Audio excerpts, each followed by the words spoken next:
Hey, what's going on guys? Zev here, and welcome to today's video. The topic for today is marital issues. Dear viewer, have you spent years of your life dedicating yourself to someone, while at the same time expanding your hobbies, trying to make something of yourself, keeping yourself occupied, and exploring your passions? You tried to share it with the supposed soulmate of yours whom you love so dearly, only for them to tell you, to your face, that they regret marrying you. I screamed at my husband over his hobbies, and now he's changed and I don't know how to fix this. Well, I can tell you straight up that taking your personal issues with your intimate partner to what is considered the most toxic part of the internet is not exactly going to do you or your husband any favors. Hey everyone, I need some advice about a situation with my husband. I'm 27, he's 28, and we've been married for 4 years. He has a room where he keeps all his hobbies: sim racing, aviation setups, soccer analysis tools, Lego sets, music production equipment. Basically, it's his sanctuary. He's super analytical and loves writing down and dissecting things, from sports to politics. He's slightly on the spectrum and very introverted, so he doesn't have close friends. I'm really the only person he shares everything with. First off, as someone who struggled to find hobbies for himself, I can't say how much I truly respect the husband for keeping himself occupied. Especially if he's on the spectrum, it's really good for him to keep himself distracted and give himself a comfortable space to enjoy those things. I also guarantee that whether or not you're a man or a woman, finding someone who you can freely be yourself and get giddy about your passions with is one of the best feelings in the world, and something that I'm sure most, if not everyone, is looking for. With all the talk I see online about how men feel women aren't treating them well, I'm really blessed to say that I myself have found someone I can enjoy my hobbies with. There's someone for everyone, folks. Trust me, if I can make it, you'll do fine. He's always inviting me into his space to be part of his interests. I love him and appreciate that he wants to include me, but sometimes I just need time for myself. This is where I wonder if she had any more context to give us. I want to know how often he was asking. Was he being pushy? How much time do you spend at work? How much free time do you have for yourself? This is exactly why personal issues should not be resolved online. She can give us all the context she has, but at the end of the day, none of us are personally involved and we're only hearing one side of the story, and the best we can do is give vague advice from a vague scenario. You don't solve problems that way. For example, my partner and I have had our ups and downs. When you're together for so long, it's only natural. That's what humans do, and it's unavoidable. But the thing is that her and I are logical thinkers, while at the same time still being emotional enough to understand each other, talk things out, explain our sides, explain that we never meant to hurt each other, what we would like ourselves to do differently next time, and all is forgiven. I don't understand how anyone with so much experience in such a committed relationship could result to sharing such a personal moment to potentially millions of people online. Recently I snapped. I yelled at him, saying hurtful things that I didn't mean, like how his interests bore me, that he needs to get a social life, and even questioned why I married him.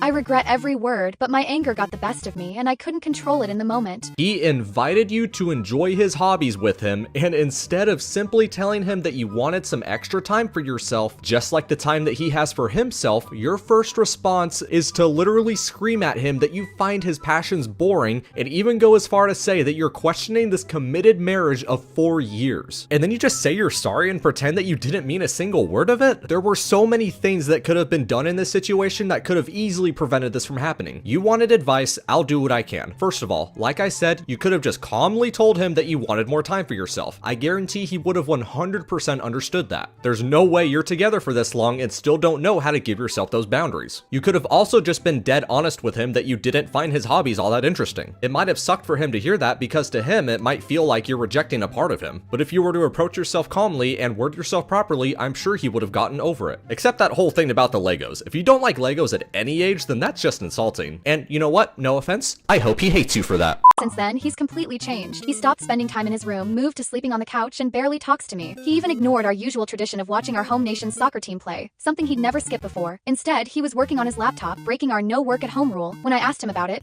he said he didn't care about the game and mentioned that maybe he should be more like his father, who's a workaholic and whom my husband idolizes. He even added, I don't blame him for divorcing at that age now. I will say that final comment from the husband wasn't really necessary. I understand why he's in that state of mind, but that really didn't do anything to help the situation. But here's the thing. He's put all this time into presumably discovering so much about himself. I say presumably because there's still so much context that we should have been given here. He's a massive introvert who's even on the spectrum. The one person whom he trusts to share his passions with screams at him for doing so. And you're shocked when he does a complete 180 because the person he loves most in the world implied that she regretted marrying him because he wanted to share his goddamn hobbies with her. I've apologized multiple times, but he just says, it's okay, maybe you're right, and shuts down any attempts I make to talk about his interests. I'm terrified he's considering divorce. I know I messed up, but I don't know how to rebuild trust and help him feel valued and loved again. I don't want to lose him, but I'm unsure how to approach this and make amends. Any advice? Well, if I'm being real, the first thing I suggest is being the level-headed one. You've made it clear that you're sorry sorry for what you said, but he's too down in the dumps to lift himself back up. For starters, I think you need to make it clear that you guys need space, or at least he needs to find his space again. And no matter how much he doesn't believe it, encourage him to talk about his hobbies. Ask him if he has any new Lego sets that he's had an eye on. Show him that you mean it when you said you were sorry. Maybe even the playing field by opening up about your own hobbies. Show that that's the environment that you want for your relationship. This is a really difficult situation. Anybody can be really passionate about their hobbies, but people on the spectrum can be a little bit more sensitive. For example, I'm autistic. I have a lot of hobbies and interests. Whenever I want to show my partner a glitch from Doom Eternal or show her my newest Gundam model I completed, she's always there to give me her full interest. And I'm there to do the same because we love each other enough to enjoy each other's passions. I personally think that this marriage can still be saved. If they've been together for this long, I'm sure they can come out of it even stronger, but it's definitely not going to be a cakewalk. Something like this takes a long adjustment period, building back a lot of confidence, humbling yourself, and a lot of self-growth. However, it's certainly possible. I appreciate that she's open about the fact that she doesn't want to lose her husband, but wow, the worst thing she could have done in this situation seemed to be the only option she gave herself. Now, I don't want to share the story to deter anyone from finding a significant other. Again, there's always a perfect partner for everyone, and it just takes enough commitment and communication to find and accept them. So with all that being said, thank you all so much for tuning in. If you enjoyed, feel free to like and sub. Stay safe, stay sane. Ladies, keep your man in line.